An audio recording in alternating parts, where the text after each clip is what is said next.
Que esta palavra fale ao seu coração, curta e compartilhe. Deixa Deus usar você. Abra sua Bíblia comigo em Hebreus capítulo 4.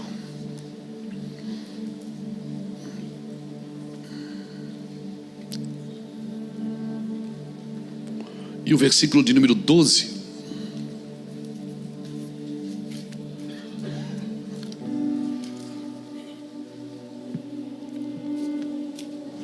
Glória a Jesus.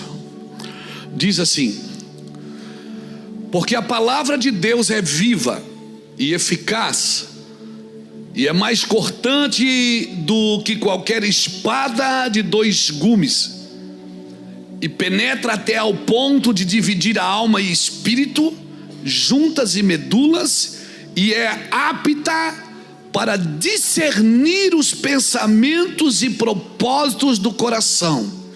Discernir o pensamento e o propósito do coração. Discernir o pensamento e o propósito do coração. E não há criatura que não seja manifesta na sua presença. Pelo contrário, todas as coisas estão descobertas e patentes aos olhos daquele a quem temos que prestar contas. Pegou isso? Depois, se você puder, na sua casa amanhã, lê de novo, releia umas 3 vezes para você guardar bem, porque é muito importante. A palavra é apta para discernir. Obrigado, Senhor, por essa palavra. A palavra é apta para discernir os pensamentos e propósitos do coração. A palavra é apta para quê? Para trazer luz até os pensamentos e desejos mais íntimos. A Bíblia está dizendo que você pode estar falando uma coisa e desejando outra. Que você pode estar olhando para uma coisa, mas tendo ambição por outra. Nada em toda a criação está escondido de Deus. É isso que esse texto está dizendo. Nada está escondido de Deus. Tudo está descoberto e exposto diante de seus olhos. E ele termina o texto dizendo: e é a Ele que nós vamos prestar contas. É a Ele. Então, em outras palavras, ele estava dizendo o seguinte: não faz coisa errada escondido, porque Deus sabe. Não seja desleal com a sua consciência, porque Deus sabe as intenções do seu coração. Por isso que Deus me mede pelas intenções, não é pelas ações. Por isso você vai ver gente fazendo coisa certa, mas é uma pessoa má. E você vai ver às vezes gente fazendo coisa errada, mas é uma pessoa boa. Só está fazendo errado, não foi instruído, não foi orientado. O que Deus preza dentro de mim é a minha intenção, é o meu coração.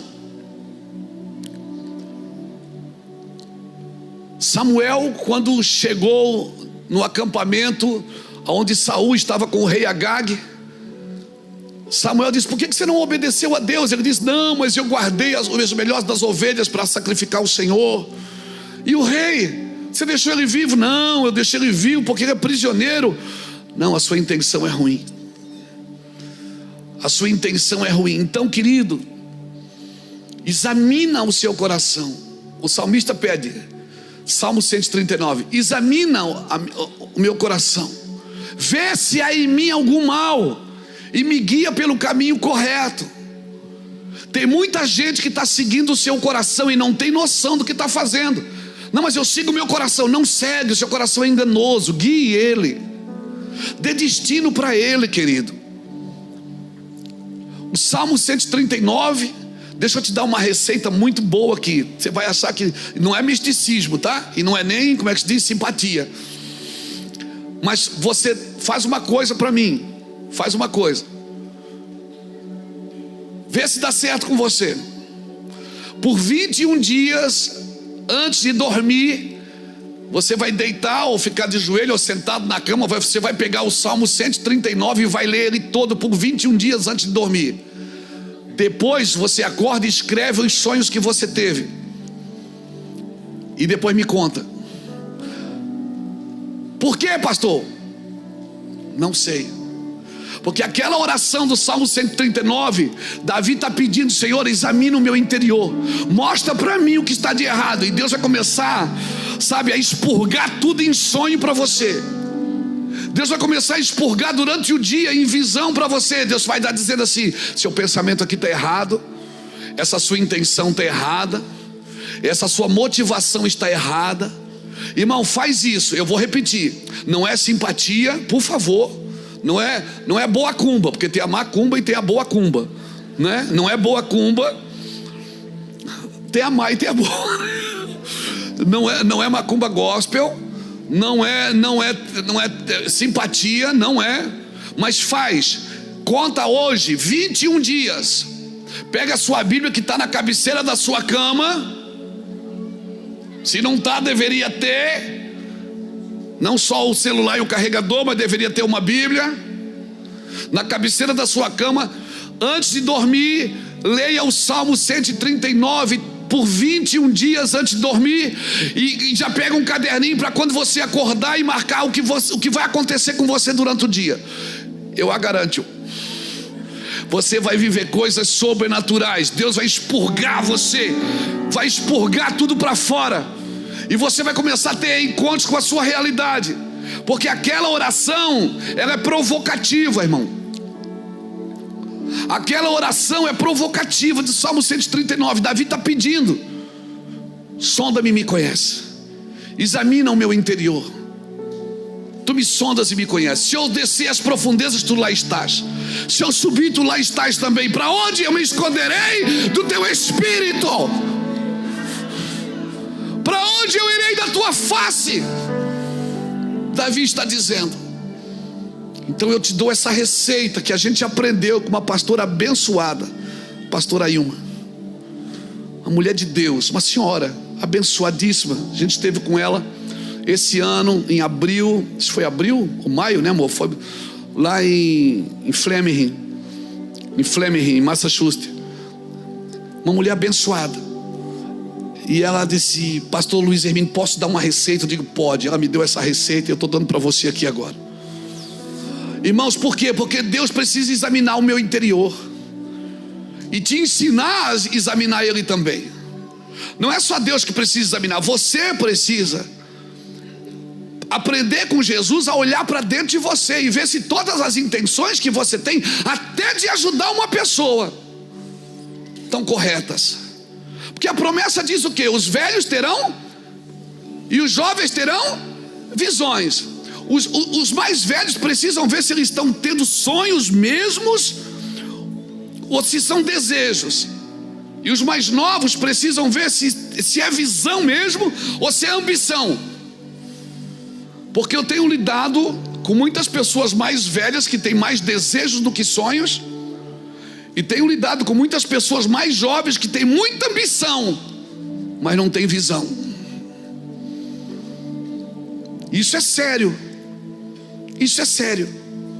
A alma do crente é altamente manipuladora. Pastor, mas por que o senhor não fala da alma do ímpio? Não, meu compromisso é com vocês.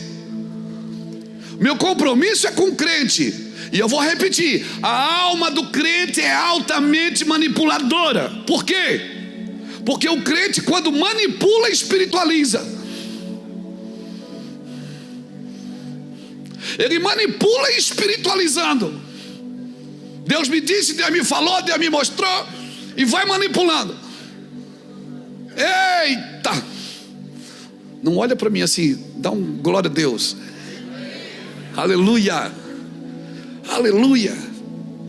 Irmãos, deixa eu dizer uma coisa para você, meu querido. Reino de Deus e religião vestem a mesma roupa, só não tem o mesmo espírito, mas a roupa é a mesma. A roupa é igualzinha. Se olha assim, meu Deus, é crente. Às vezes não, é só religioso. O reino de Deus e a religião vestem a mesma roupa, os espíritos é que são diferentes. Por isso que nós devemos examinar os espíritos. Nós devemos examinar os espíritos, discernir os espíritos. E talvez esse seja o lado manco da igreja do Senhor Jesus na terra. O discernimento de espírito. Discernir se aquilo mesmo Eu não sei quanto a você, e certamente você também já foi enganado. Você achava que era de uma coisa e era de outra. E às vezes não é nem maldade da pessoa, é o espírito que a manipula. O reino e religião vestem a mesma roupa. Então assim, tem algumas coisas que nós vamos ter que aprender a discernir na igreja. E só quem pode fazer isso, quem é? A palavra, porque ela separa a alma do espírito. Então nós vamos ter que aprender, por exemplo, a discernir o que é crescer e o que é multiplicar. Porque às vezes para multiplicar eu preciso parar de crescer. Às vezes eu só estou crescendo, mas não estou multiplicando aquilo que eu sempre cresci naquilo, mas eu não estou multiplicando. Crescer tem a ver comigo, multiplicar tem a ver com os outros. Então não pode parar em mim nenhum crescimento, tem que tocar outras pessoas também. Amém? Parar de crescer às vezes é necessário para poder multiplicar. Tem um texto muito interessante em Atos capítulo 28, versículo 30 e 31, que a Bíblia diz que Paulo permaneceu por 2 anos na própria casa que era alugada. Ou seja, era a própria casa dele, mas era alugada. Ele permaneceu ali por 2 anos. E a Bíblia diz que ali ele recebia todos que procuravam. Ele pregava com intrepidez naquela casa o reino de Deus, sem impedimento algum, e ele ensinava coisas referentes a Cristo. O mesmo Paulo, Jackson, que viajou 3 viagens missionárias, que atravessou grande parte da Ásia, grande parte das suas viagens, do seu trabalho foi viajando. Agora a Bíblia diz que ele fica 2 anos em casa, sentado, recebendo gente para atender, pregando sobre Jesus. Ou seja, o que é que Paulo aprendeu aqui? Ele discerniu que agora Deus estava mudando a movimentação. Isso não serve só para um pregador, isso serve para a sua empresa, serve para a sua família. Às vezes Deus está mexendo na sua movimentação e você não está percebendo. Isso está ficando desgastante para você e cansativo, porque você quer forçar uma coisa que Deus está dizendo já passou, não é mais assim, é de outro jeito agora que eu quero que você faça.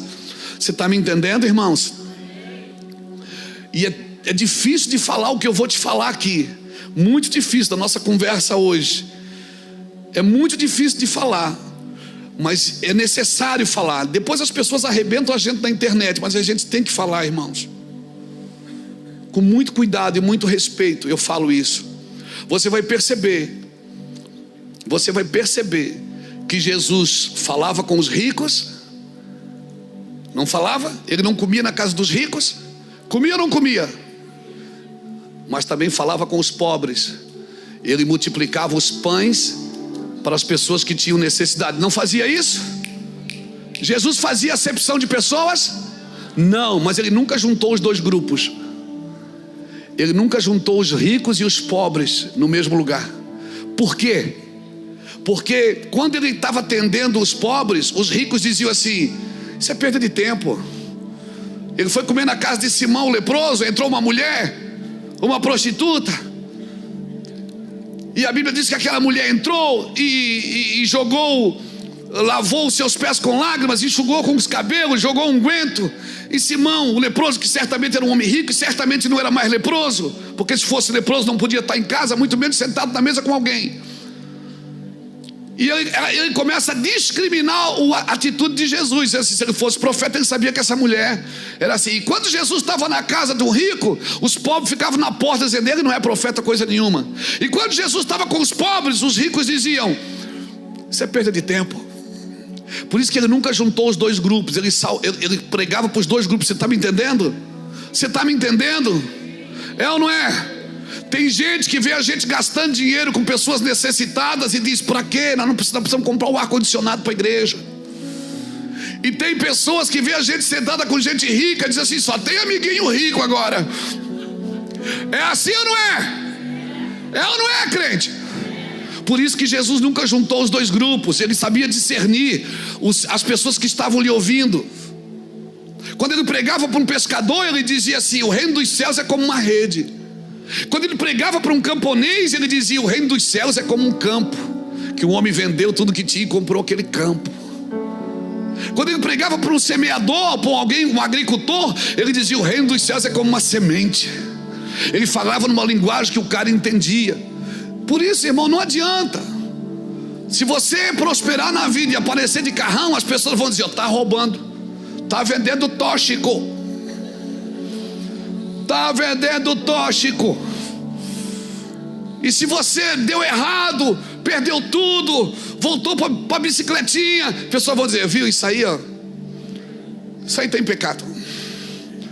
Só pode estar em pecado essa havaiana amarrada no arame aí, é pecado.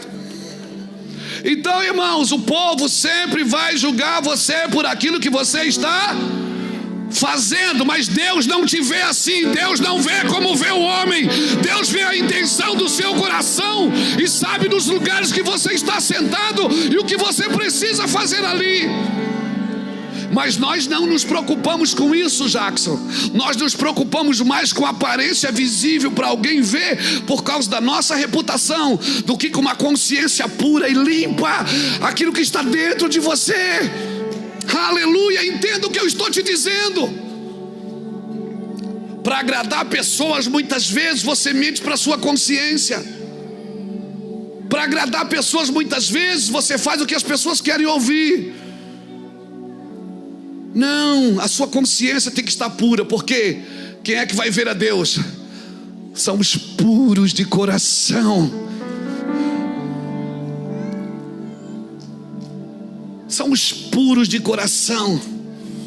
Irmãos, deixa eu te falar uma coisa: um povo carente de ídolos está sempre procurando alguém para adorar. Um povo carente de ídolos está sempre procurando alguém para adorar.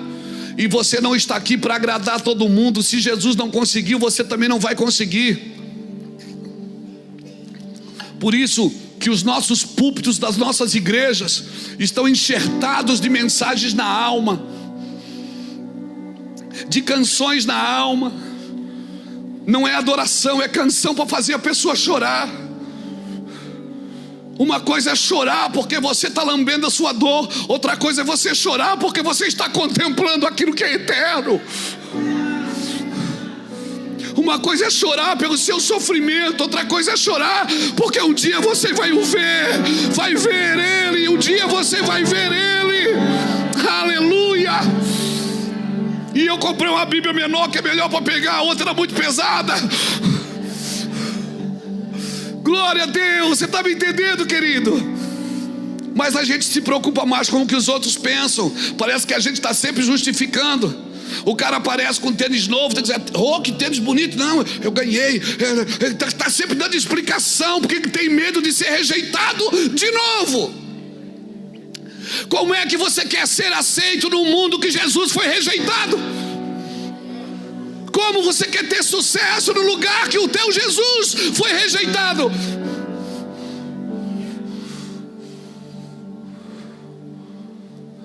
Como você quer dar certo numa religião que o matou? Não, querido. Por isso você tem que olhar para dentro de si e pedir para Ele: examine o meu interior. Não, bota aqui Salmo 139, cara. Eu não vou esperar 21 dias, não.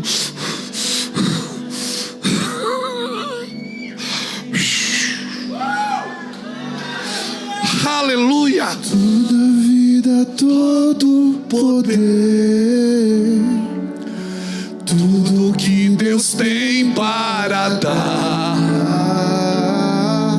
abrimos nossas vidas para receber. E nada mais nos resistirá. maior é o que está em nós do que o que está no mundo.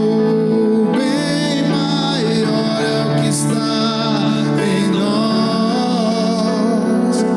do que o que está no mundo. Cadê o Salmo 139? Bota aqui para mim. Senhor, Tu me sondas e me conheces. Sabes quando me assento e quando me levanto, e de longe penetra os meus pensamentos. Esquadrinhas o meu andar e o meu deitar, e conhece todos os meus caminhos. Ainda a palavra não me chegou à língua, e Tu, Senhor, já a conheces todas. Tu me cercas por trás e por diante, e sobre mim pões a mão. Tal conhecimento é maravilhoso demais para mim, é sobremodo elevado e eu não posso atingir. Para onde eu me ausentarei do teu espírito? Para onde eu fugirei da tua face? Se eu subo aos céus, tu lá estás. Se eu faço a minha cama no mais profundo abismo, lá estás também. Se tomo as asas da alvorada e me detenho nos confins dos mares, ainda lá me haverá de guiar a tua mão e a tua destra me susterá. Se eu digo as trevas com efeito me encobrirão e a luz ao redor de mim se fará noite, até as próprias trevas não te serão escuras. As trevas e a luz são para ti a mesma coisa. Não adianta apagar a luz, não adianta se esconder, não adianta. Ele vai te achar, ele vai te encontrar. Ele te encontrou aqui, vai te encontrar onde você estiver. Você pode se esconder numa balada, numa boate, numa casa de prostituição. Você pode se esconder atrás de prazeres, de desejos. Ele vai te encontrar, porque ninguém pode sair de seus olhos. Toda a criação está exposta a Ele. Toda a criação. Então pula para dentro que o muro está baixo, irmão. Pula para dentro, o muro está baixo. Pula para dentro que o muro está baixo. Não adianta viver um evangelho almático, uma vida almática. Venha viver o evangelho da palavra de Deus. Não é de emoções, não é de promessas. Quem veio buscar a sua vitória? Não é disso. Pula para dentro e vai viver o evangelho. Ele vai separar para você o que é sentimento e o que é convicção. Vai ter dia que você não vai ter sentimento nenhum, mas as suas convicções não vão te afastar de Deus. Alguém está me entendendo aqui? Então dá um brado de glória a Deus aí, meu irmão. Nada pode te tirar dele, nem a morte, nem a vida, nem a altura, nem a profundidade, nem o que há de vir. Nada pode me separar do amor de Deus que está em Cristo Jesus.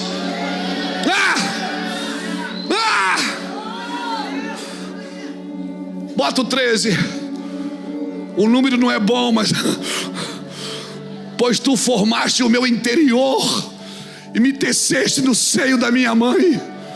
Graças te dou, visto que por modo assombrosamente maravilhoso me formaste. As tuas obras são admiráveis e a minha alma sabe muito bem disso. Os meus ossos não te foram encobertos quando no oculto eu fui formado. E entretecido como nas profundezas da terra, os teus olhos me viram a substância ainda informe, e no teu livro foram escritos todos os meus dias, cada um deles escritos indeterminado, quando não havia nenhum deles ainda.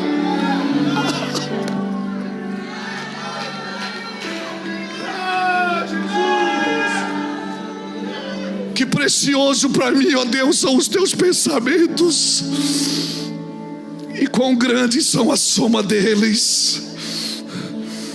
Em outras palavras, não tem jeito para você.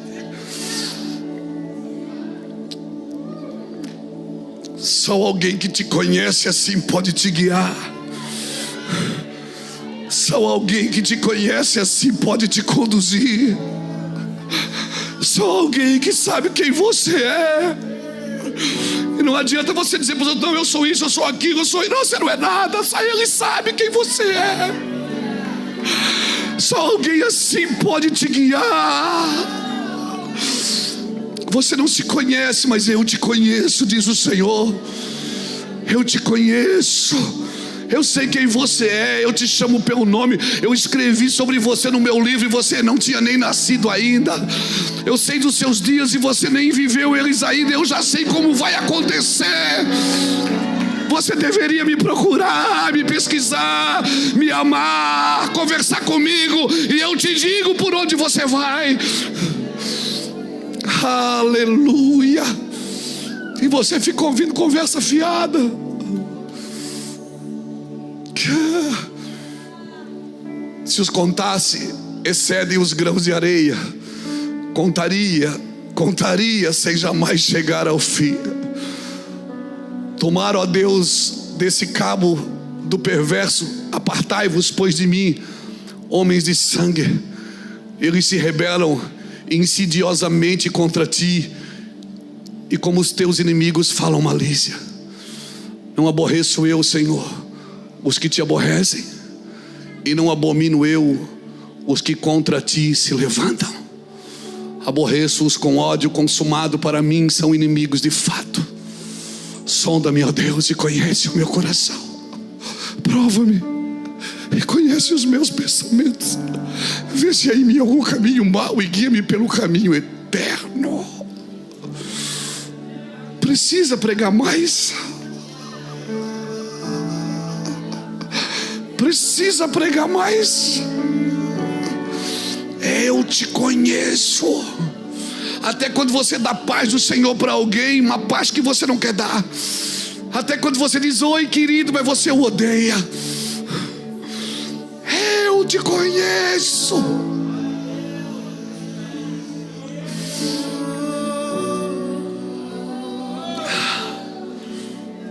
Deixa Ele entrar e penetrar nas profundezas da sua vida. Faz isso por 21 dias, depois você me conta. Leia esse texto por 21 dias. Termina aqui, né? Leia esses 24 versículos por 21 dias. Você vai ter um encontro com você. E não se decepcione, porque você vai se decepcionar. Você vai dizer, cara, eu não sou tão bom assim. Eu achei que eu era melhor. Mas a minha palavra era separar a alma do espírito. Então, por favor, aproveite todo o tempo que você tem para organizar a rota, para limpar a casa. Por favor. E você e eu vamos aprender a não guerrear mais guerras que não são nossas. Porque se eu desço para guerrear alguma guerra que não é minha, o muro para de ser construído. O muro para de ser construído, e eu fui chamado para construir um muro, não foi para guerrear a guerra. Nós fomos chamados para construir um muro do Senhor. Aleluia. E vai aparecer gente na sua frente, vai dizer, ai, ora por mim que eu não aguento mais, ora por mim que eu não aguento mais. Irmão, tem gente que não precisa de oração, precisa de um psiquiatra, precisa de um psicólogo. É verdade, gente, com todo respeito. Mas você não acha que a oração cura quem se permite ser curado, irmãos? Cura quem abre a sua boca para confessar suas mazelas. Cura para quem se deixa ser tocado e se permite ser tocado. Porque tem gente que não precisa de oração, irmãos. Ele precisa de um psicólogo, precisa de um terapeuta para sentar do lado dele e meter a mão lá dentro e arrancar algumas coisas que ele não tem coragem de falar.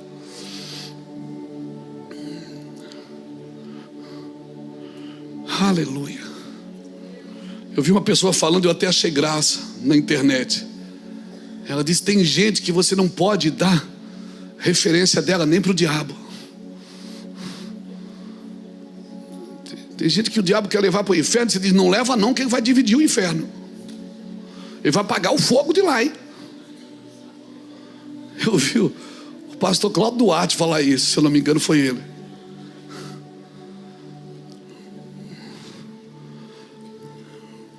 Diga comigo visão. Diga comigo compromisso. Visão e compromisso. Eu não posso soltar isso, irmãos. Mas eu preciso ter uma visão. Se fala muito de visão. Qual é a tua visão? Mas a visão sempre é daquilo que você tem que fazer, não daquilo de que realmente você é. A visão tem que partir primeiro de quem você é. Não é sobre o que você tem que fazer. Porque o que você está fazendo ou tem que fazer tem que tornar você uma pessoa melhor. Porque no final das contas o que vai valer não é o que você fez, é quem você se tornou. Porque muitos vão dizer, mas em teu nome eu fiz. Ele vai dizer, mas eu não te conheço. Você não se tornou quem eu queria que você se tornasse. Irmãos, a fama não te protege, o dinheiro não te protege, o sucesso não te protege, posições de autoridade não te protege. O que te protege é a obediência.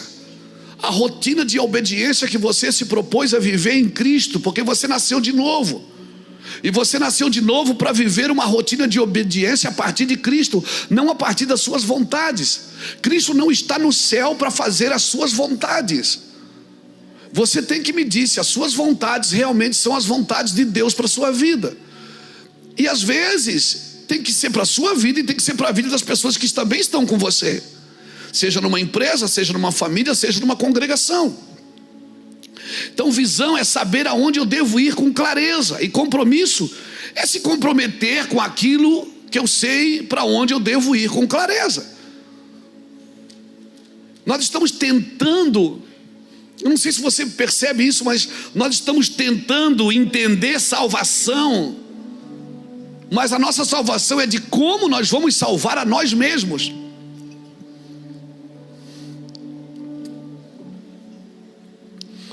Eu não tenho que entender salvação a partir de como que eu vou me salvar.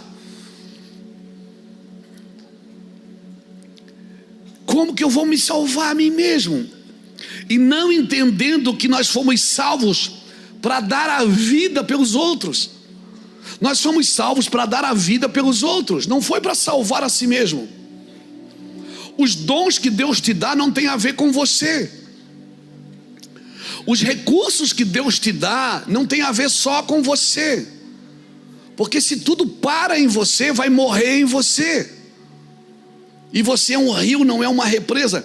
O Espírito do Senhor está sobre mim, pois que me ungiu para pregar as boas novas, para curar os doentes, para investir no reino. Se eu não entendo, Vanes, para que eu quero ter? O Espírito do Senhor está sobre mim, pois que me ungiu para que Ele me ungiu? Para alguma coisa. Por isso eu preciso estar com a minha consciência pura e limpa. Porque senão, eu que fui chamado para servir você, eu posso estar querendo usando você para servir a minha carência, a minha necessidade de ser servido. Você está me entendendo? Mas eu não sou pastor, sou empresário. Mas isso não agloba só numa igreja. Eu estou falando para pessoas. Você foi chamado para servir a mesa. É como se você fosse um garçom que trabalhasse num restaurante, e quando chegasse um cliente, você sentasse na mesa e dissesse para o cliente: pode me atender? Não significa que você não pode ser atendido, mas significa que nós não podemos usar as pessoas para nós. Porque isso é manipulação. Isso é uma manipulação. Isso é narcisismo. Então, irmãos, você vai ver, por exemplo, em Apocalipse capítulo 2, o versículo 18. Você não vai ver Jesus se apresentando para muita gente como filho de Deus. Mas para Tiatira ele se apresenta como filho de Deus. Para Tiatira, para a igreja de Tiatira, ele se apresenta como filho de Deus. Ele se apresenta por quê? Porque eles toleravam Jezabel. E um lugar que tolera Jezabel não conhece Jesus, porque seus olhos proféticos estão furados, estão destruídos. O objetivo do espírito ou da doutrina de Jezabel, de Apocalipse, é acabar com o ministério profético da igreja, furar o ministério profético da igreja, confundir o ministério profético da igreja. Mas eu quero declarar que Deus está trazendo de volta a comunidade profética para a igreja do Senhor no Brasil. Seja ela num púlpito, seja ela numa empresa, seja ela numa escola, seja ela na política, seja ela na saúde, seja ela onde for. Você está me entendendo? Amém? Porque o objetivo da função profética, do ministério profético, da vida profética da igreja é cumprir o que fora dito. Só que você não pode cumprir na alma. Se você cumprir na alma, você não vai entender. Você vai achar que Bíblia, Evangelho, Jesus e céu é para servir você. Porque a alma, se ela estiver doente, ela acha que tudo gira em torno dela. Por isso nós precisamos das escrituras para separar a alma do espírito, juntas e medulas, intenções de pensamentos e coração, para ver se eu estou pregando mesmo porque eu quero que as pessoas sejam salvas, ou eu quero só ter uma igreja cheia para mostrar na internet. Se eu estou pregando mesmo porque o evangelho que me salvou vai ter que salvar alguém, ou só porque eu quero o glamour de ser usado por Deus?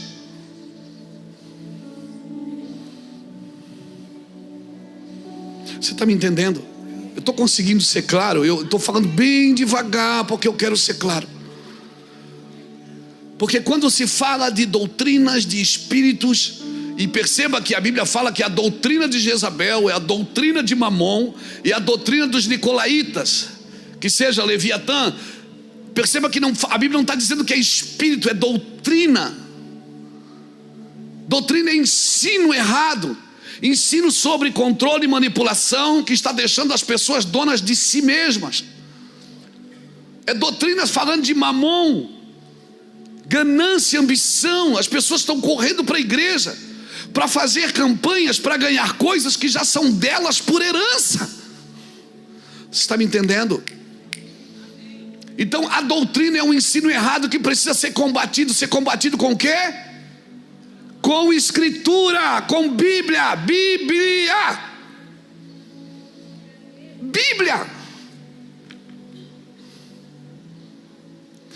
Não tem outro assunto, irmãos. Bíblia se explica com Bíblia, não é com apostilas. Bíblia se explica com Bíblia.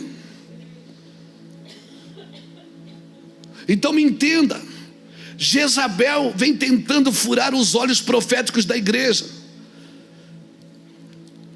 Olha o que ele diz no verso 19 do Apocalipse 2: conheço as tuas obras, o teu amor, a tua fé, o teu serviço, a tua perseverança, e as tuas últimas obras são mais numerosas do que as primeiras. Mas tenho porém contra ti que toleras Jezabel. Ou seja, você é trabalhadora, você é perseverante, você é amorosa, você tem fé, o seu serviço é maravilhoso, você tem, meu Deus, mas você vai tolerando essa manipulação, esse controle. Pessoas controlando pessoas, pessoas dirigindo a vida de pessoas. Irmão, isso é anátema, irmãos. Isso é anátema. Por isso, se você, quando Deus te entregar pessoas, eu falo isso a líderes, a líderes de PGs, a ministros de louvor. Quando Deus te entrega um microfone, te entrega um instrumento, te entrega uma empresa, um negócio, que você vai ter o coração de outras pessoas nas suas mãos. Quando você tiver posse do coração de outras pessoas nas suas mãos, por favor, irmãos, por favor, seja honesto e justo, porque você vai estar de posse daquilo que a pessoa tem de mais importante. Por isso que o Senhor diz: filho meu, me dá o teu coração. Entrega o coração para o Senhor, porque Ele vai sondar o seu coração. Ele vai ver se você está fazendo isso mesmo, e vai mostrar isso para você. E quando você tem um encontro com a sua realidade, cara, é assustador. As minhas maiores crises não são com os outros, Jackson, são comigo. Quando eu tenho um encontro comigo mesmo, quando eu me vejo a mim mesmo a partir de Cristo, e eu penso, cara, eu pensei que esse cara já tinha morrido, eu pensei que eu já tinha matado ele. O Senhor disse: ele morreu na cruz, Luiz, mas você está querendo ressuscitá-lo. Você está usando argumentos da terra, princípios da terra, para cuidar de um homem que é eterno. Um homem que é eterno, ele só pode ser dirigido por alguém que é eterno, irmãos. Você é um ser eterno, você só pode ser dirigido por alguém que é eterno, por uma palavra que é eterna.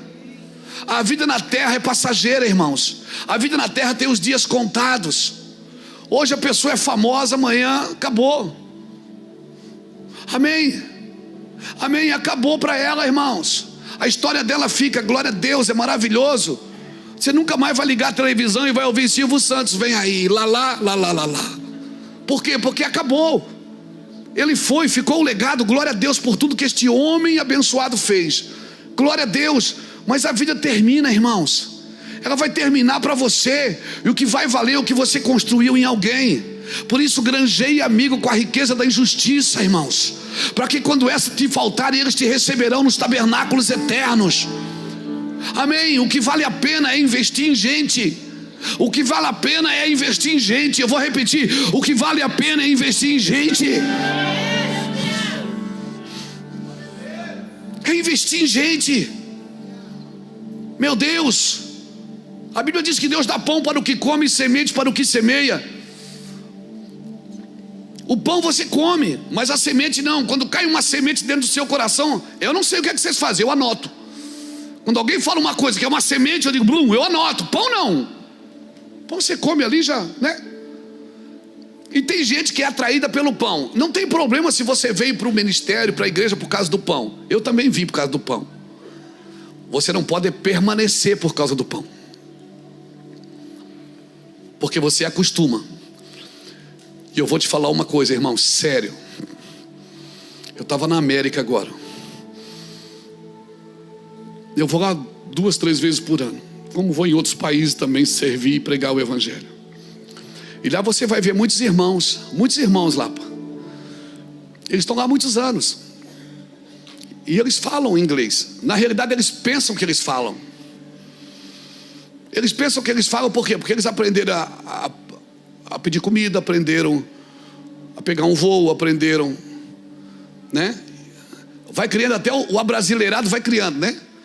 A gente tem uns linguajar que são abrasileirados. Vou ali parquear o carro. Parquear, não existe parquear, né? Vamos lá, tchuguedinho comigo. Aí não, varão. Aí o cara tá lá, tá 20 anos na América, 30 anos na América. Ele não aprendeu inglês. Não aprendeu. Mas ele fala, como ele aprendeu a se comunicar, ele nunca entrou para aprender mesmo. Como ele sabe se comunicar, pronto, ele parou ali. Irmão, isso é a mesma coisa na igreja. Se o cara ficar 30 anos na igreja e não nascer de novo, ele aprende a se comunicar e nunca mais é transformado. Nunca mais é transformado, porque ele tem a comunicação gospel. Pai do Senhor, Deus te abençoe, glória a Deus, aleluia, cantaralabaxaia. Mas ele nunca nasceu de novo. A probabilidade dessa pessoa não nascer de novo mais é muito grande.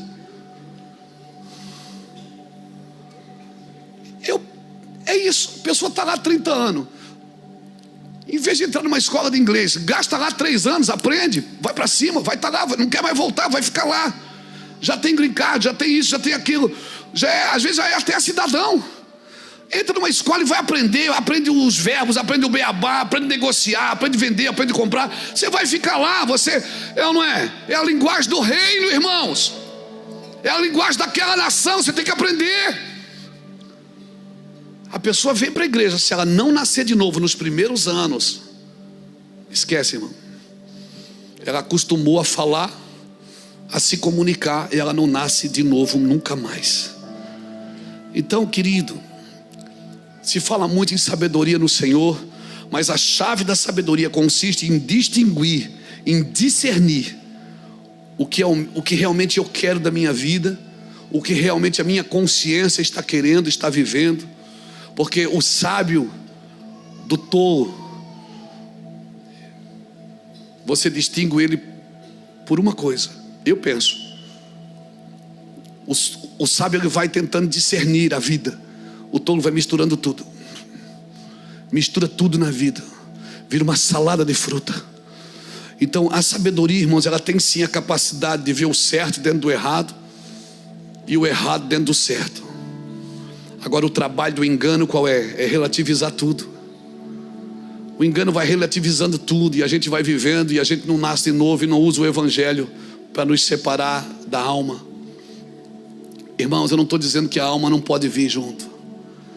A gente pode até começar na alma. Paulo disse aos Gálatas, não foi? Vocês começaram no espírito e agora estão terminando na carne. Paulo disse isso aos Gálatas. A gente pode até começar errado. Eu comecei errado, irmãos. Eu tinha tanta fome por Jesus, mas eu não tinha muita sabedoria. Eu não tinha muita sabedoria. Eu já botei a mão na cabeça de pessoas lá atrás, que era para expulsar demônio, e a pessoa estava cheia do Espírito, eu não sabia. Fui expulsar demônio uma vez de uma pessoa, ela me mordeu, eu peguei o braço dela, mordi também. Falta de sabedoria. Verdade, um dia eu estava expulsando um demônio, pegou, jogou água em mim, tchau, deixa um copo d'água lá para mim. Joguei, aqui, quem manda sou eu. Sai, demônio. Você tem vontade, não tem sabedoria. Mas você não pode ficar só na vontade a vida inteira, irmão. Por quê? Porque a sabedoria vem pelo... Se não ficou sábio com o passar dos anos, é porque não teme a Deus. Me perdoe. Mas sabedoria vem pelo temor. Mas a pessoa é simples. Pode ser simples e ser sábio. Sábio é não fazer as mesmas coisas erradas. Erra erro novo, irmão, não erra erro velho. Eu quero deixar essa palavra aqui para você. Eu acho que a gente pode orar agora. Porque se eu não aprender a discernir, irmão. Paulo estava indo para o lugar de oração em Atos 16. Por muitos dias ia uma mulher elogiando. Até um dia Paulo discerniu que aquele elogio não era de Deus. E ele olhou para trás e expulsou o demônio daquela jovem. Discernir, por exemplo, um adorador e um músico. Às vezes o cara é músico, mas não é adorador. E se não é adorador, não deveria nem ser músico. Às vezes a pessoa usa o microfone, mas não é um pregador. Não carrega, não tem um encargo de paixão, de transformação. Não é um pregador. Ele prega, mas não é um pregador. E a pessoa entende isso e ponto final, não tem problema. O problema é quando a gente não discerne, irmãos. Nós temos que discernir, irmãos. Sabedoria é a capacidade de discernir em favor da vida. Sabedoria é a capacidade de discernir em favor da vida. Amém? E foi para isso que o Senhor te criou, para discernir em favor da vida. Você crê nisso? Você crê nisso? Por exemplo, você veio aqui hoje. Você disse, vou lá fazer uma visita. Vou lá ouvir uma palavra. Preciso ouvir uma palavra. Você acha que veio aqui ouvir uma palavra. E Deus trouxe você aqui para te salvar. Na sua cabeça limitada, você veio aqui para tomar um remedinho, um paliativo, para que amanhã você fique melhor, para que seus problemas sejam resolvidos. Nós não podemos ajudar as pessoas a partir dos seus problemas. Nós temos que ajudar pessoas a partir de Cristo. Eu recebo pedidos de ajuda todos os dias. Todos os dias alguém me liga, alguém manda e-mail. Todos os dias alguém diz, pastor, você pode me ajudar com isso? Pastor, você pode me ajudar com aquilo? A igreja pode me ajudar? O problema é que as pessoas querem ser ajudadas a partir da necessidade delas e não a partir de Cristo. Às vezes elas estão precisando de Cristo. Elas precisam mudar a consciência. Elas precisam mudar o padrão de vida. Porque se você ajuda uma pessoa hoje, ela não é transformada, semana que vem você vai ter que ajudar de novo. E de novo, e de novo, e de novo. Não tem problema. Porque tem pessoas que precisam ser ajudadas sempre, porque elas estão no meio do corpo para quê? Para treinar a nossa perseverança em servir. Agora, nós precisamos entender que nós não podemos ajudar pessoas somente a partir da necessidade delas. Não. Vou contar uma história para você rapidinho, 2 minutos, eu termino. Nós tínhamos uma pastora, eu e Iraci, pastora Eliane, era a nossa pastora, o pastor Francisco e a pastora Eliane. O pastor Francisco já está na eternidade. A gente está passando uma necessidade terrível quando a gente começou no ministério. A pastora Eliane foi fazer uma compra para ela e fez uma compra para a gente. Imagina, irmão, ela fez uma compra para a gente, botou no carro dela. Quando ela estava indo levar para a gente, o Espírito Santo disse, não leva. O Espírito Santo, não foi o diabo, irmão. Disse, não leva. Volta, porque eu estou treinando eles.